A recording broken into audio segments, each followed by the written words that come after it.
welcome to Fishing, Foraging and Outdoor Adventure. On today's video I'll be using a little lobster pot for a little bit of fun.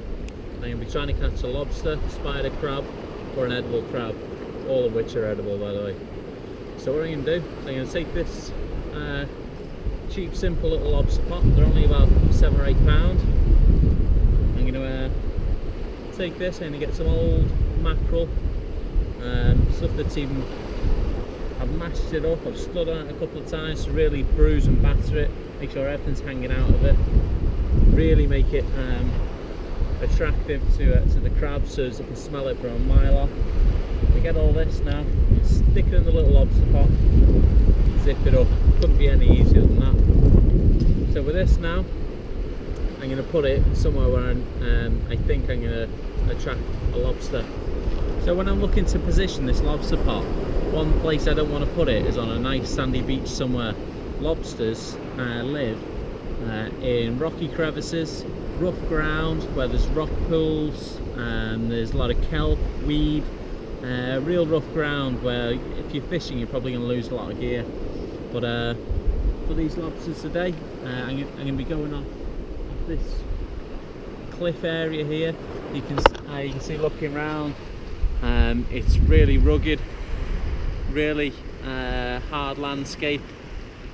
You see there's cliffs over there, there's little channels coming in all around me, and it's real rough area, but that's where lobsters are. So you don't want to be chucking this on any kind of clean ground because you're not going to have lobsters there. And a good way of knowing what the ground is like underneath the water, because none of us are going to be going in with snorkeling gear to check it out first. But the easiest way to know what you're casting on or throwing your nets on is have a look around at the surrounding area. So if you're on a beach, a good chance is right in front of where you're casting is going to be sand too. If you're like here, you can see it's rugged, it's barren, it's really hard cliff faces. Well, you can bet that where you're throwing these nets onto, that's going to be rough ground too. So all I'm going to do is take this, I've got a big long line on it as well, so as I can tie it off. I'm going to chuck it in, I'm going to leave it for a couple of hours and do a little bit of fishing while I'm here, and then I'll come back and check on my pot later.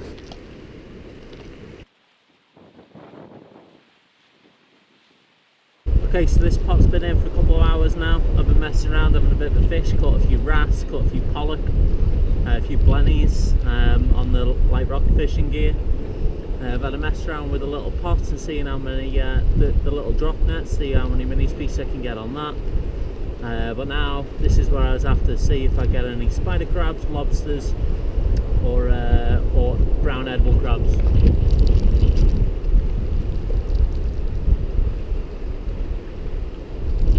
Feels quite heavy, probably seaweed.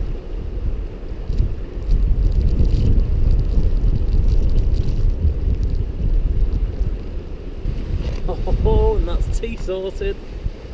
Woohoo!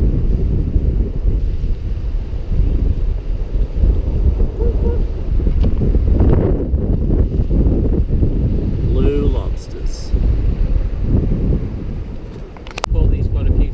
Most of the time they've gone home. But with the fishing this week, it's been pretty disastrous with this wind and this rain. The weed everywhere has been terrible. So this is a nice consolation prize. This guy definitely isn't going back. This guy's coming home with me. I'm going to cook him up and this is going to make a delicious meal. Absolutely gorgeous.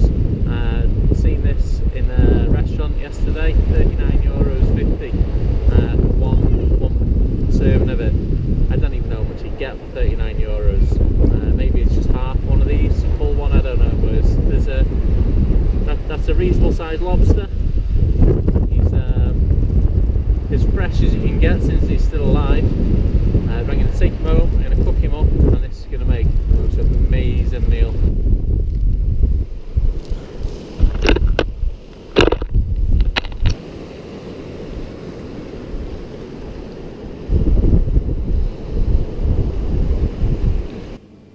Okay, so you'll notice I'm not in my kitchen at the moment. I'm back in the holiday cottage here in Ireland. What I don't want to do today is I don't want to show you every bit of a recipe, start to finish, what I'm doing. You can make your own recipes up. But one thing I will show you is just how to cook the lobster.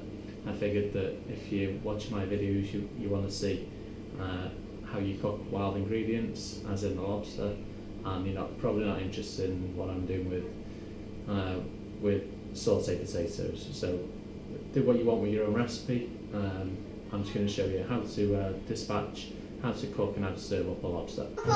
It's Mr. Lobster here. Keep these on. Stop playing with your food, Lewis. Look what my daddy just got. I'm going to eat him for my tea.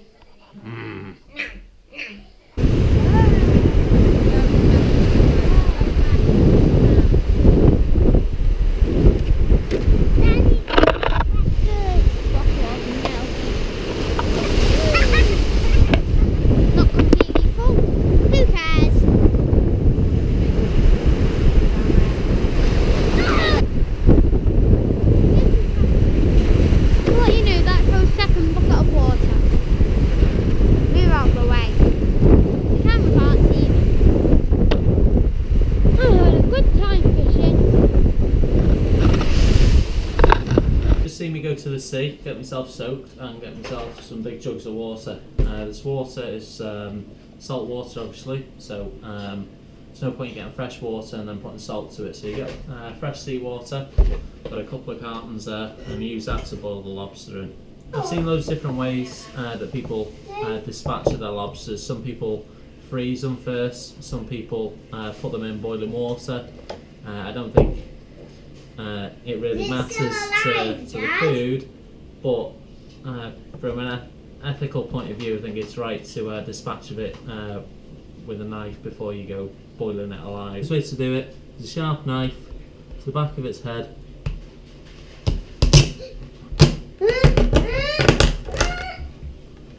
and push forward, and that. So his legs are twitching a little bit now, but that will literally stop. That's just nerves. So that now it's gone limp, and I'm going to cook that whole. Fresh water. Not fresh water, it's seawater. Salt water, should I say? And obviously only get the fresh water if you trust the source it's from. Don't go taking out of an estuary or something like that. Or have a sandy beach. That was on rocky cliffs. Water was crystal clear, perfect.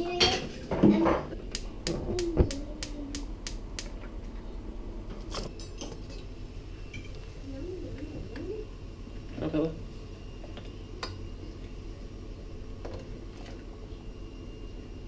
Okay. It's starting to go pink already. It'll change from a blue to a red.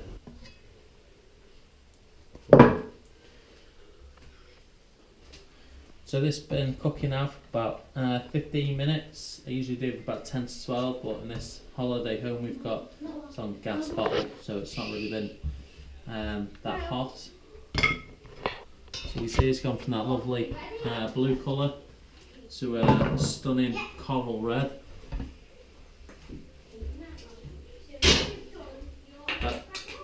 That's no indication that it's cooked, the fact that it's gone red. Now you need to make sure it's cooked all the way through.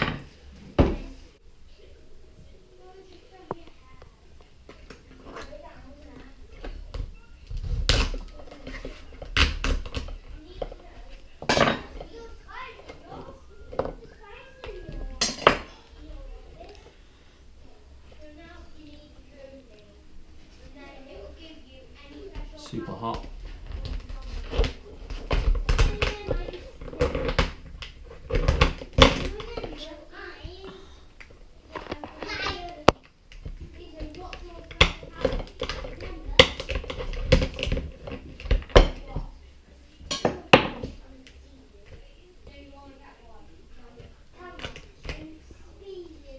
I think there's all the tail meat. This is the main part of the lobster.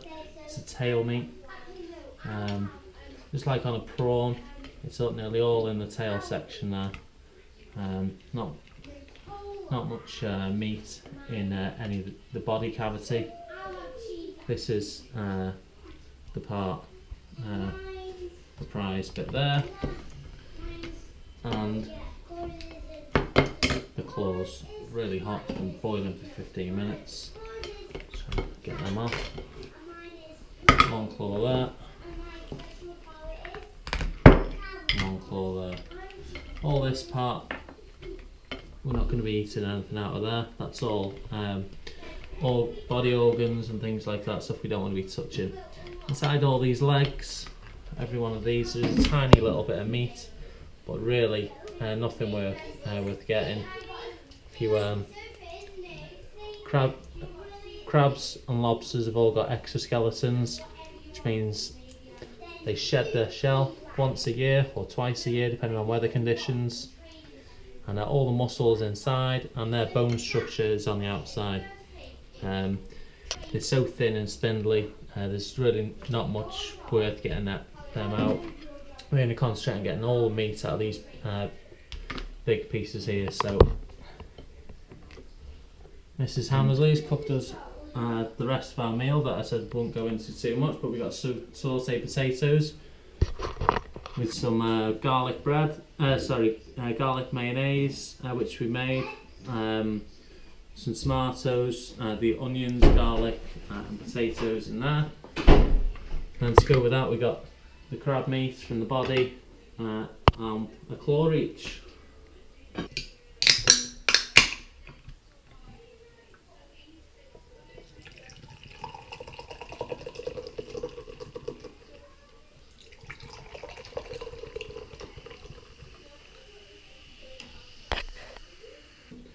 So there we have it, sauteed potatoes, some tomatoes, garlic mayonnaise, and fresh, about 2-hour-old lobster.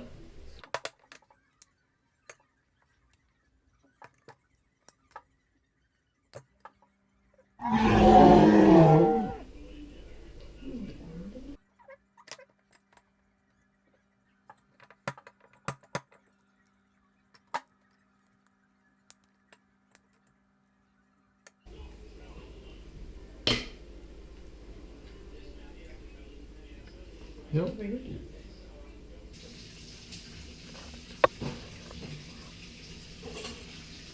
Okay, so I hope you've enjoyed my video on catching wild lobster in little crab pots. It's been really good. I hope you've enjoyed it. I hope you learned something. Give it a go yourself. Only £7 or £8 for a little cheap pot, and you can have loads of fun and catch some amazing food. So again, if you've enjoyed this video, please press like and subscribe to my channel and you'll get sent all my future videos. Thanks for watching, and I'll see you on the next video.